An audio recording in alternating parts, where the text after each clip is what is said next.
السلام علیکم. الحمدللہ رب العالمین نحمدہ ونصلی علی رسولہ الکریم. اما بعد فاعوذ باللہ من الشیطان الرجیم. بسم اللہ الرحمن الرحیم. محترم خواتین و حضرات، جہیز کے حرام ہونے کی جو 7ویں اہم وجہ ہے وہ ہے سوشل بلیک میل. آئیے اس پر کچھ گفتگو کرتے ہیں. اللہ تعالیٰ نے قرآن حکیم سورہ نساء میں فرمایا کہ یا ایھا الذین آمنوا لا تأکلوا اموالکم بینکم بالباطل، کہ اے ایمان والو ایک دوسرے کے مال کو باطل طریقے سے نہ کھاؤ، ناجائز طریقے سے نہ کھاؤ، بلیک میل کر کے نہ کھاؤ. یعنی اگر اس آیت کی تفسیر میں آپ، جیسا میں نے اس سے پہلے بھی عرض کیا کہ اعلیٰ حضرت احمد رضا خان علیہ الرحمہ یا مولانا مودودی یا مفتی محمد شفیع صاحب یا ابوالکلام آزاد یا عبد الماجد دریاوادی، آپ چاہے جس کی تفسیر اٹھا کر دیکھیے، اس کا لب لباب یہ ہے کہ ایک دوسرے کے مال کو، چاہے وہ رشوت کے ذریعے ہو، جھوٹ کے ذریعے ہو، سسٹم کے نام پر ہو، رسم و رواج کے نام پر ہو، اگر اس کی دینے والے کی خوشی نہیں ہے لیکن وہ دینے پر مجبور ہے، وہ خوشی ظاہر کرنے پر مجبور ہے لیکن اس کی اصل میں خوشی نہیں ہے. جیسے آپ کسی پولیس والے کو رشوت دیتے ہیں، کیا آپ خوشی سے دیتے ہیں؟ آپ خوشی سے نہیں دیتے لیکن مجبوری ہے. تو ایسے طریقے سے کھانا یہ باطل طریقہ ہے. لیکن آج ہم سب مجبور ہیں. ہم سب جانتے ہیں کہ یہ جہیز غلط ہے. ہم سب جانتے ہیں. ہم سب جانتے ہیں کہ یہ وداعی کے دن کے کھانے یہ ہندوؤں کی تقلید ہیں اور اس میں گھر لٹ رہے ہیں، اس میں لوگ مخروض ہو رہے ہیں، اس میں لوگوں کو چندہ اور بھیک مانگنا پڑ رہا ہے، لیکن ہم اس پر مجبور ہیں.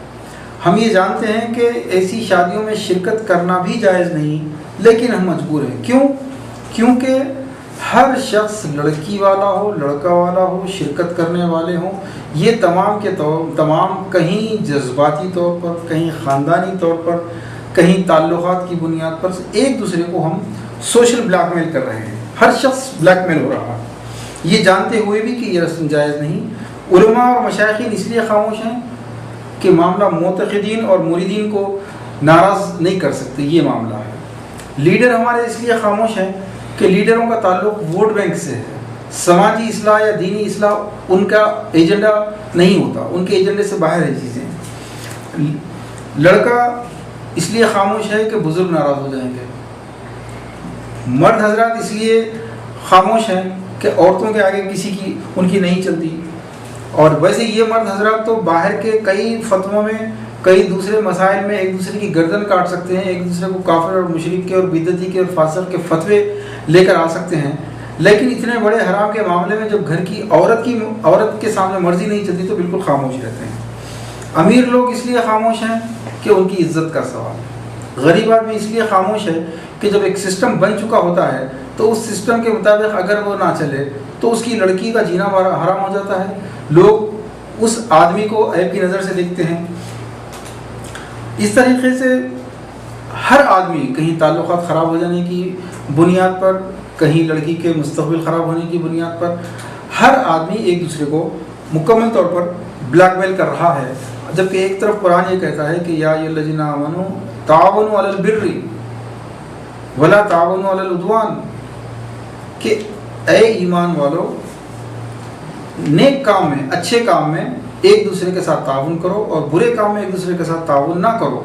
اور عجیب مجبوریاں ہیں ہماری کہ ہم جانتے ہیں کہ یہ کاروبار حرام کا کاروبار ہے، یہ کاروبار جائز کاروبار نہیں ہے، فضول خرچ کرنے والے شیطان کے بھائی ہیں. ہم یہ سب جانتے ہوئے بھی مجبور ہیں. یہ ہے سوشل بلیک میل.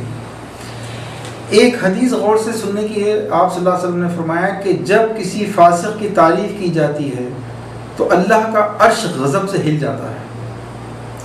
آپ غور فرمائیے کہ یہ جو لاکھوں روپے کے شادی خانے ہیں، یہ ساری کی ساری جو ناجائز رسمیں ہیں، اس کے اندر جمع ہو کر ہم لوگ شرکت کرتے ہیں. ہم کھانے کی تعریف کرتے ہیں، ہم دولہا کی تعریف کرتے ہیں، ہم انتظام کی تعریف کرتے ہیں، ہم ان کے ساتھ کھڑے ہو کے فوٹوز کھنچواتے ہیں.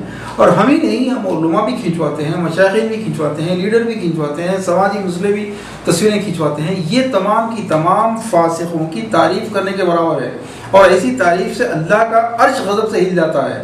لیکن ہمیں یہ پرواہ نہیں کہ اللہ کا عرش غضب سے ہلتا ہے، لیکن ہمیں یہ پرواہ ہے کہ کہیں ہمارا مرید ناراض نہ ہو، کہیں ہمارا ووٹر ناراض نہ ہو، کہیں ہمارا دوست ناراض نہ ہو، کہیں ہمارا کاروباری پارٹنر ناراض نہ ہو، کہیں ہمارے دوسرے لوگوں سے تعلقات خراب نہ ہو۔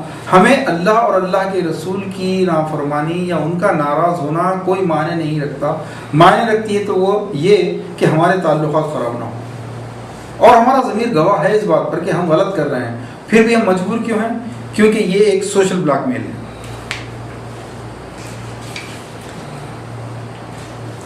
حضرت برہان الدین سنبھلی علیہ الرحمہ نے اپنی کتاب جہیز کی رسم کے بارے میں کہ اس کتاب میں بہت تفصیل کے ساتھ اس بات پر روشنی ڈالی ہے کہ حضرت ابو حسن علی ندوی صاحب نے اس میں مقدمہ بھی لکھا ہے، اور یہ واضح طور پر لکھا ہے کہ سورہ انفال کی وہ جو آیت ہے کہ یا ایھا الناس اتقوا فتنۃ الذی لا تصیبن الذین ظلموا منکم خاصہ، کہ اے لوگو اس فتنے سے ڈرو جس کا فتنہ صرف اس پر نہیں آئے گا، جس کی شامت صرف اس پر نہیں آئے گی جو اس کا مرتکب ہوا ہے، ان کی تمام پر آئے گی۔